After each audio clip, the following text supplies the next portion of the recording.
প্রশাসনিক ব্যর্থতা, লক্ষ্মীছাড়া এলাকায় স্লুইস গেট সংস্কার না করার বিপত্তি। মনু নদীর জল প্রবেশ করেছে কৈলাসহর শহরের প্রাণকেন্দ্রে, বক্তা বিধায়ক বীরজিৎ সিনহা। লাগাতার বর্ষণে জলমগ্ন কৈলাসহর মহকুমা বিভিন্ন গ্রামীণ এবং শহরী এলাকা। ইতিমধ্যেই ক্রিটিক্যাল লেভেল অতিক্রম করেছে মনু নদীর জলস্তর।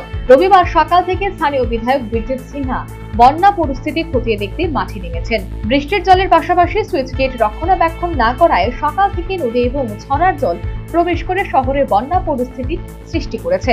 অভিযোগ করলেন স্থানীয় বিধায়ক বীরজিৎ সিনহা।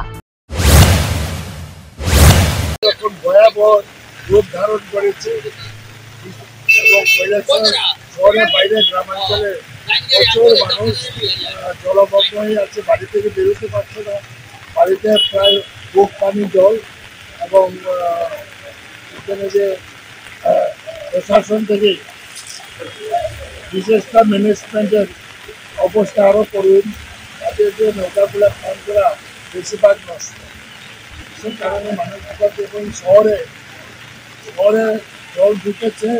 লক্ষ্মীছড়ার সুইচ গেটটা নষ্ট আছে, এটা ঠিক করে নাই। বারে বলা সত্ত্বেও এই সুইচ গেটটা মেরামত করে না, যার ফলে নদীর জলটা ঢুকছে আর এখানে সুইচ গেটটা ঠিক করে নাই। গেট আছে 40 বছর আগে সুইচ গেট। আমি তো বারে বলেছি প্রশাসনকে যে সুইচ গেটগুলো আগে ঠিক করা হোক। তবে ইতিমধ্যে এনডিআরএফ, এসডিআরএফ এবং সিভিল ভলান্টিয়ার্সরা বন্যা পরিস্থিতি নিয়ন্ত্রণে মাঠে নামছে। পরিস্থিতি পর্যবেক্ষণ করছে মহকুমার শাসক সহ অন্যান্য উচ্চপদস্থ আধিকারিকরা। এদিকে উত্তর জেলার জেলা সদর ধর্মনগরের দক্ষিণ নোয়াপাড়াস্থিত সতীন্দ্র সরণিতে এক চাঞ্চল্যকর ঘটনা ঘটে। সংশ্লিষ্ট এলাকার বাসিন্দা মদন পালের বাড়ির পেছনে অবস্থিত মরা নদীতে একজন অপরিচিত বয়স্ক ব্যক্তিকে মৃতপ্রায় অবস্থায় পড়ে থাকতে দেখেন। ঘটনাটি প্রত্যক্ষ করেন এলাকাবাসী। দ্রুত ধর্মনগর দমকল দপ্তরে খবর দেয়।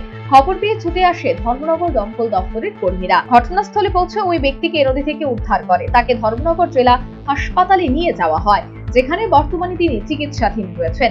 এখনো পর্যন্ত ওই বৃদ্ধের পরিচয় পাওয়া যায়নি। তার শরীরে কোনো গুরুতর আঘাতের চিহ্ন দেখা যায়নি। তবে কিভাবে তিনি নদীতে পড়লেন বা কি অবস্থায় ছিলেন তা নিয়ে রহস্য তৈরি হয়েছে।